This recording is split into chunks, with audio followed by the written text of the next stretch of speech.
Wow, that's bright. Okay. Woo! I think I'm gonna turn this off. Wow. My retinas are burning. So let's get on with this and point my mic towards yes. Hi everyone, hi. So today is just like a stream of consciousness vlog. I've been periscoping a lot today. So I clearly got a lot of consciousness streams to do. A bit like, do you ever go to the cinema and get like the big drink and then your urine has a lot of streams that day? Well, that's what my consciousness is doing. Today I've been fairly stressed to the point where I've just kind of like sat around and done nothing because I've got so much to do. It's really weird how the human mind does that. How when you get super stressed, you don't do anything.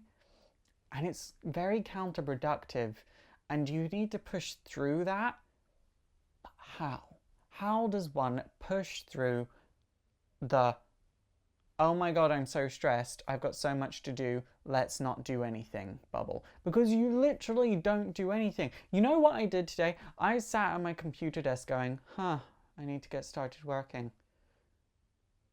I need to get started working. I don't know what I spent the day doing. I wasn't on Facebook. I wasn't on Twitter. I haven't been logged into Skype in about 3 weeks. You can ask Benny, Rob and Sal, the guys that I do the Weekly Pool podcast with.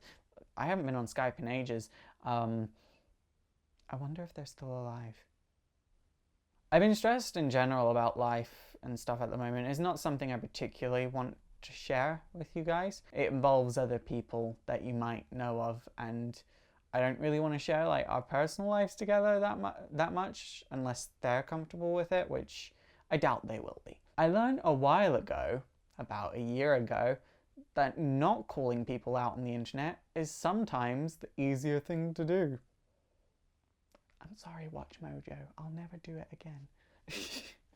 I look back on that whole Watch Mojo thing now, and I actually do feel like a level of guilt, because as much as people are like, yeah, Faust, you called Watch Mojo out on it, I didn't say anything that anyone wasn't thinking.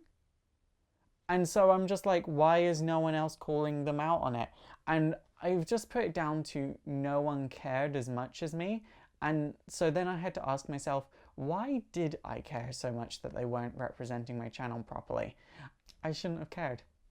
I shouldn't have cared. Because as much as how they were representing me was inaccurate, I shouldn't care how another person represents me as long as I'm representing me okay. And I kind of like taken that into life. Like, I know my truth. I know what I've done. And if someone goes around lying about me, things eventually just have a way of working themselves into lie. And occasionally, yeah, you've got to call yourself, like you've got to say, no, actually, that's a lie. But you don't need to go around and say to the other person, I heard you've been lying about me. You just need to sort of say to someone, actually, this is how things are. Here is evidence. And then word gets around from those other people that actually you're a good person or whatever it is.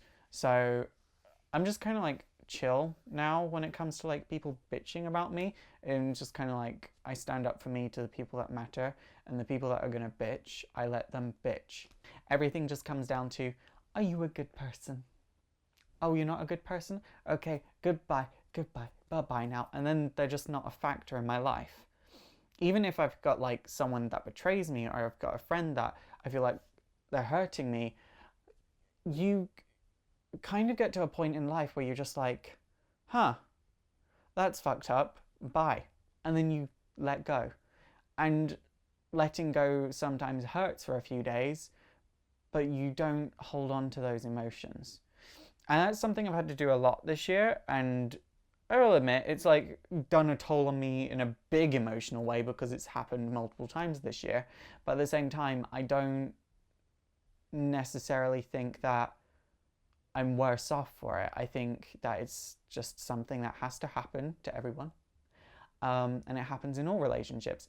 And with friendships in particular, I think you're going to be good friends with someone forever or eventually they will just fade out from your life in one way or another. And hopefully it can be in a positive way where you just naturally fade out from each other's life, because every friendship has a limit on it, unless you're like really solid friends. Also, can I just thank you guys for how you've been receiving me doing what I want with my YouTube channel now. It's really been sort of emotionally overwhelming, I guess, while we're on the topic of emotions. Yeah, it's been really emotionally overwhelming, but like in a positive way, where I just feel like this horrible spandex and cape wearing weight has been lifted off my shoulders, where I can just be like, oh my god, I can love comics again because I'm not being forced to like constantly think about them. And like, don't get me wrong, I love comics, but like something that people don't know about me is I go to the cinema, because I really do enjoy the cinema. I think the cinema is a great, great place for a self-date, especially for people like me that have social anxiety, because you're essentially in the dark, so you don't need to worry about other people. I always pay extra for premium seating because no one wants to pay for premium seating, and then because of that, I just basically have a row to myself, and I'm really, really comfortable.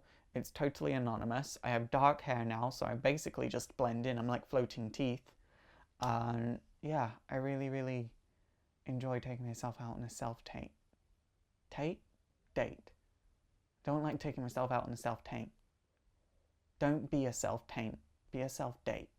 And on that note, here is a 3-second clip of me squeezing my pecs while I was at the gym the other day.